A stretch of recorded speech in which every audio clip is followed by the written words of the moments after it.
मंदिरों, तीर्थ स्थल, संत महात्माओं द्वारा जो फूल दिए जाते हैं या फूल मालाएं जो हमें प्रसाद के रूप में दी जाती हैं, उनका हम क्या करें? उन फूलों से कैसे मिलता है सौभाग्य और कैसे होता है कष्टों का निवारण? हम सभी मंदिरों, संत महात्माओं, तीर्थ स्थलों से फूलों को ले तो आते हैं, लेकिन हम समझ नहीं पाते उनका हम क्या करें।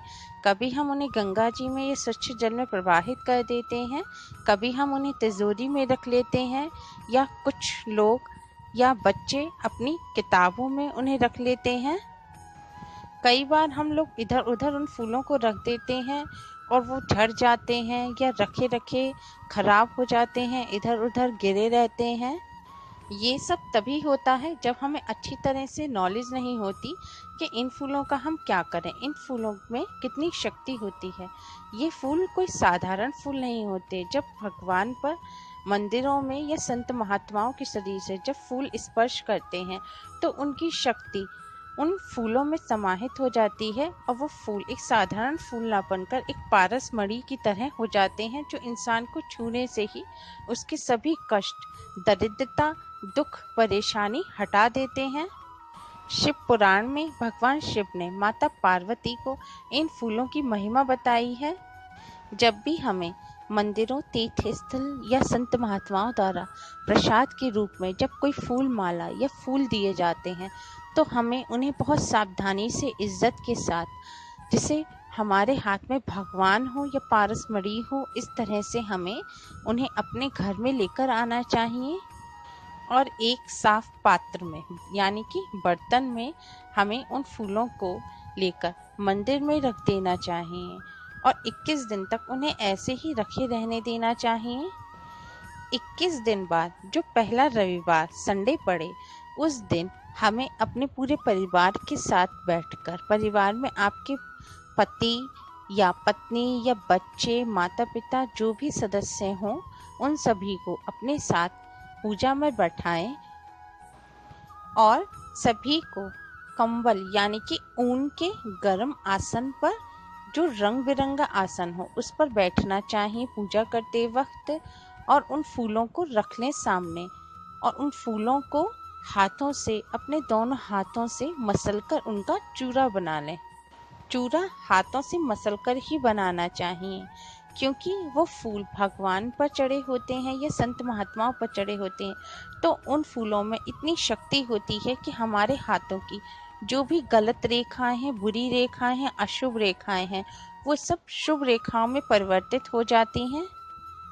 हाथों की रेखा को शुभ करने के लिए सारे परिवार को अपने हाथों से ही फूलों का चूरा बनाना चाहिए और जो चूरा बनता है, उस चूरे में से आधे चूरे को एक लाल कपड़े में रखकर उस कपड़े पर 3 गांठ बांध लें और उसे, जहाँ पर आप घर में रुपया रखते हो, तिजोरी में, लॉकर में या किसी संदूक में या किसी दीवान, कहीं भी आप जहाँ रखते हो रुपए, वहाँ पर आपको उस पोटली को रख देना चाहिए। उस पोटली को रखने से आपके घर में रुपए पैसे की कभी भी परेशानी नहीं होगी। जो दरिद्रता होगी वो दूर हो जाएगी और कभी दरिद्रता नहीं आएगी। बचे हुए आधे चूरे को एक साफ बर्तन में रखकर भगवान गणेश के सामने रख देना चाहिए और गणेश जी के सामने पूरे दिन रखा रहने दें। उसके बाद रात को सारे घर में उस चूरे को छिड़क देना चाहिए। सारे घर में उस चूरे को अच्छी तरह से पूरे घर पर, जमीन पर डाल दें और सुबह उठकर उस चूरे को झाड़ू के साथ झाड़कर घर के बाहर निकाल दें। घर से बाहर झाड़ देना है, कूड़े को घर में इकट्ठा नहीं करना।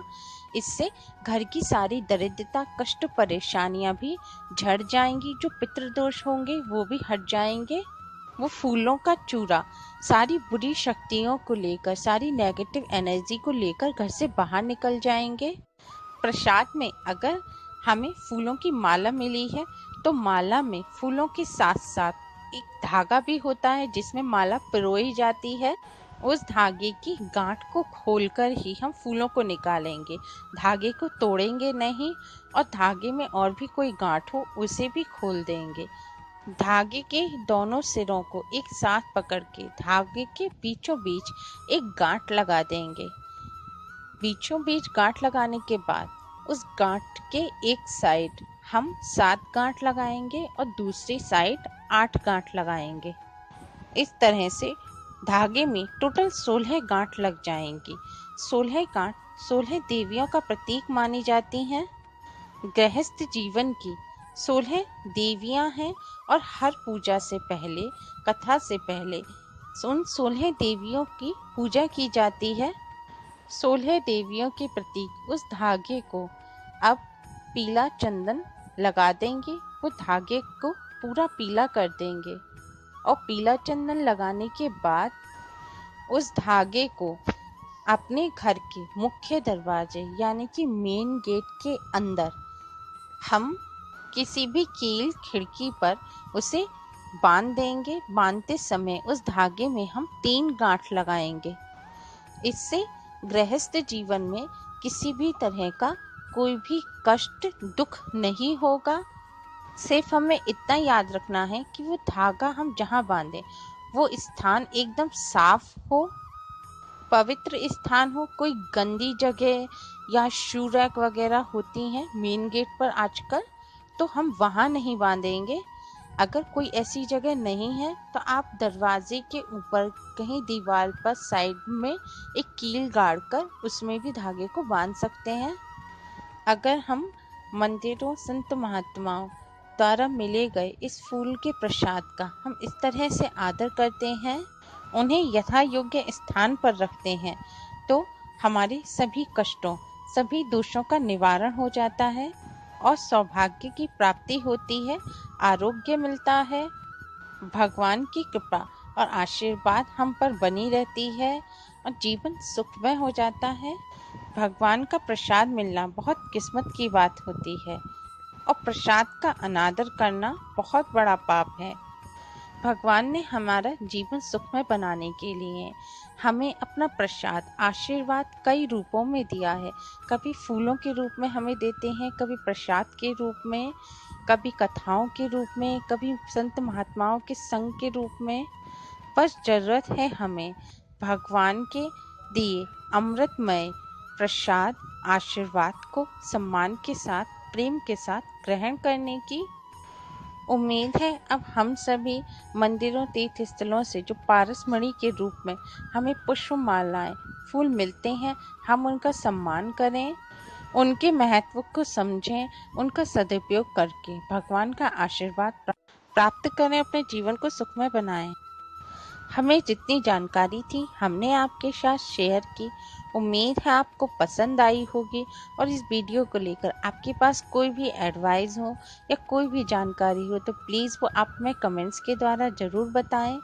हमारी वीडियो को लाइक करें और ज़्यादा से ज़्यादा शेयर करें, जिससे ज़्यादा से ज़्यादा लोग इससे लाभ उठा सकें और भी जानकारी और मैया कान्हा जी की और भी प्यारी प्यारी ड्रेसेस, एक्सेसरीज, फर्नीचर बनाने के लिए हमारे चैनल केएसटी राधे कृष्ण श्रृंगार को सब्सक्राइब करें। Thanks for watching. Radhe Radhe.